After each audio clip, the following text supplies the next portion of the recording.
Hey guys, I am standing in the middle of a recently completed wetland project, and I thought I'd kind of walk you through how we do these, how we plan them, how we design them, how we build them.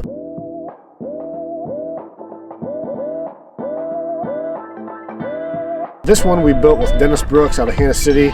He's great to work with on these type of projects because he's got incredible equipment, precision tools. He understands kind of what, in this case, it's a waterfowl setup. He understands that kind of point of view.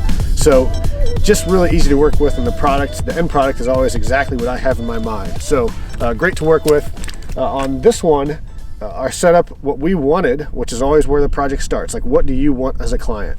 What we wanted on this one was a spot to kill ducks. Like anything else was an added value, but our goal was to kill ducks. So we wanted corn. So we needed an average kind of 2 to 3 foot depth so that water came up right on the ear of corn. We needed at least, they don't need to be huge. This one turned out bigger than we expected. I think we're in the 4-acre range, but you want it half an acre or so or bigger depending on your location.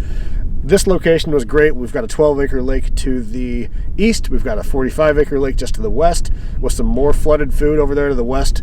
Probably only 1,000 foot away. So we didn't need this to be big, but the bigger the better.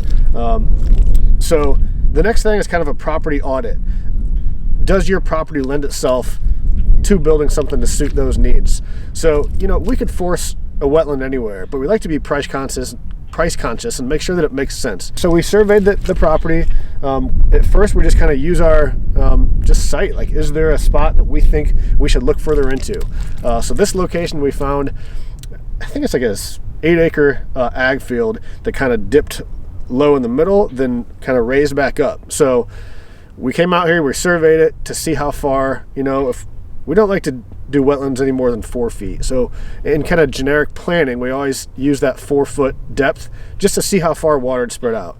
So we got the transit out, got the laser out just to do like some initial research on how many surface acres we'd get, and we found that it was a viable spot. It was a good spot.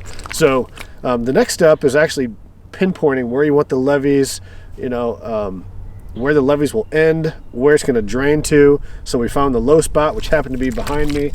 You might be able to see the valve on that. We found the low spot and designed everything around that. So that was our low water mark. We came up to 4-foot depth and saw how big the water would be. So once we knew that, we knew about the approximate water acres we're dealing with, surface acres.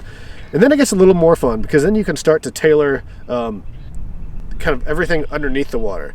So you need to steal the dirt for these projects from somewhere for these levees. So that gives you a little freedom on how you kind of design underneath the surface.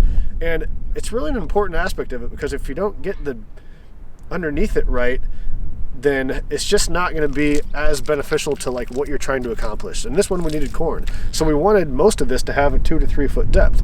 If we hadn't gone through that process and just threw up some levees and most of it was 4 foot, your corn's going to kind of drown in that 4-foot water. The ducks are going to have a hard time getting to it. On the opposite side, if we flatten it out and it was only 18 inches, it's fine for corn, but it's not ideal. That's more something you want for like, your buckwheat or your millet. So for this one, we wanted most of it to be 2 to 3 feet. So knowing that, we're able to kind of set grade on most of it and achieve that depth. What we also wanted was to get out in the middle and hunt in the middle of the wetland. We didn't want a bank blind. We wanted to get out, have a nice open water hole in the middle. So what we designed here was kind of an underwater, I'm actually standing at the tip of it where this blind would go. We designed kind of an underwater peninsula. So it's not too long, maybe 100 foot, maybe a touch longer than that, where the max depth on this peninsula I'm standing on is about 12 inches.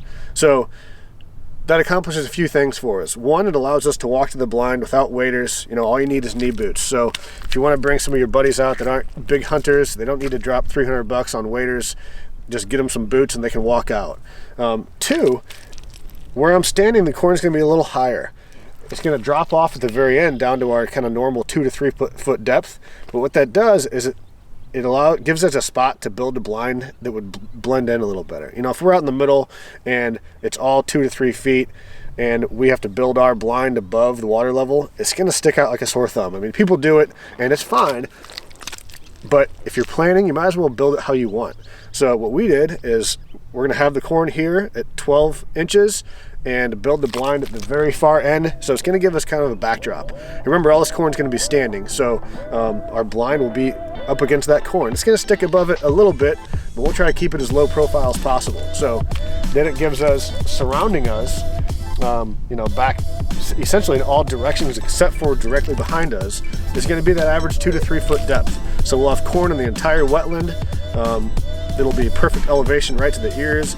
We'll cut a hole in the right in front of the blind for a shooting lane, and the design turned out perfect. It's exactly what we wanted. So again, knowing that, when Dennis built this thing, he stole dirt and pushed and built levees in order to achieve what we wanted.